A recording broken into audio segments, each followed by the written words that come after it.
Today will mark a year since the deadly gas explosion that claimed 41 lives in Boksburg. Residents are still trying to pick up the pieces, with many hoping that their lives will one day return to some form of normalcy. The explosion happened after a gas tanker got stuck under a bridge in the residential area of Plantation in Boksburg on Christmas Eve last year. Mnisi takes a look a year on. 2 loud bangs and 41 people were dead. An unprecedented disaster that not only ripped the infrastructure but left survivors and society severely bruised. It's a year later and I meet up with Rose Mashaba, a resident who lives a stone throw away from the scene. There was a big bang. Then when we wake up, my son, the one who passed on, he came to my room and said, "Mama, did we hear that massive bang?" Then I was like, we went out. Then some of us went in.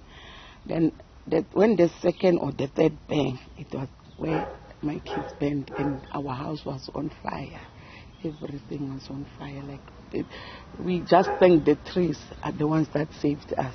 Her son, his wife and her daughter were all home for Christmas, but they didn't live to tell the tale. Life was never the same again. Those kids were the ones who were supporting us. Now it was hard, very hard, more than hard. Sometimes our lights are off because we are owing municipality. Sometimes we don't have food, but there are people who are coming through for us, like Sikalo Food. They are giving us a voucher. We buy food, but it's not that enough because we are 4 families in that voucher of 4,000. But it's something. I don't want to lie. Then another sponsor was Jacaranda FM. They gave us 50,000. Then it's the one that helped us repaint the inner part of the house because it was dark. Mashaba says they were made to register for a relief grant offered by the government, a lifeline of about 1,900, which they registered for in February. She says they're still waiting. The family's loss has even affected her grandchildren, who till this day are calling their parents' names. The 4-year-old, when he comes here, because they are staying with the maternal grandmother, then they come here, we call them sometimes weekends, they come to see us. He'll go, if the time their father's car was still here, he'll go into that car and say, Coach, where are you? Then he'll go to the gym. The father has a gym in the yard. He'll go there, Coach. He'll go to the room. Like you can see, Nyeleti is looking for both the parents. Then we have pictures there. He'll talk to the picture and say, Mommy, I'm talking to you. Where are you? Because you can see Nyeleti knows, but the little one doesn't know anything. You'll remember the Philander couple who visited a month after the explosion. Although lucky enough to survive it, pain was palpable in their faces. Alvis needed surgery to be able to regain the use of his arms. The unbearable pain from his wife's burn wounds had her calling for help from her helpless husband. Alvis suffered more burn wounds, but all he kept on telling me was how worried he was about his wife.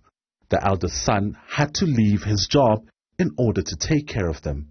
Months later, Alvis has gone through surgery, and they have both recovered.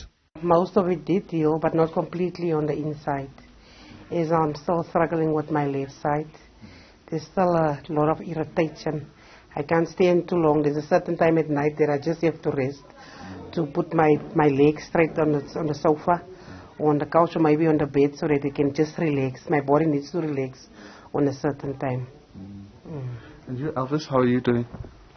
From my side, it's the same basically, because on the inside, especially when the sun is so hot and you're walking in the sun, there's like it's like a needle punch, you see, and there's this itching coming when the heat is too heavy and you're walking in the heat. Although the couple has gone through surgeries, including skin grafts, burn marks remain a constant reminder of the trauma they had to endure.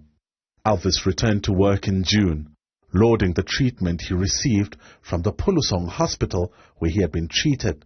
But the months they spent healing cost them a lot. Financially, he drained us big time. where we couldn't even cope with the rent. So it wasn't easy. You see, like our rent, then my kids is in a school, transport, need to pay school fees, need to be paid, food. We're a big family of 7. So it's not easy, we're still struggling.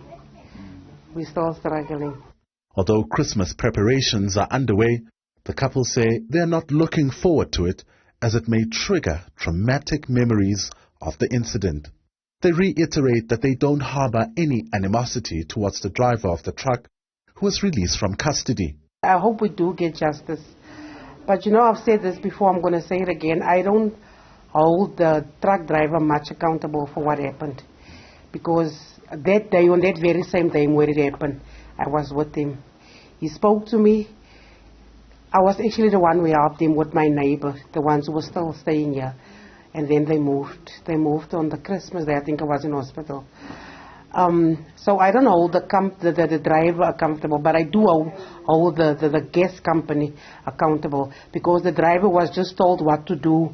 Efforts to heal the physical and emotional wounds of the survivors, as well as the grief felt by families of the victims, is an ongoing process. They pick up the pieces with the hopes that their lives will be restored to some form of normalcy someday. With the work also underway to fix the badly damaged bridge, which is a painful reminder of that fateful day, community members will come together on Sunday to reflect on the day their lives were irrevocably changed a year ago. For Newzroom Afrika on Channel 405, I'm Mnisi in Boksburg.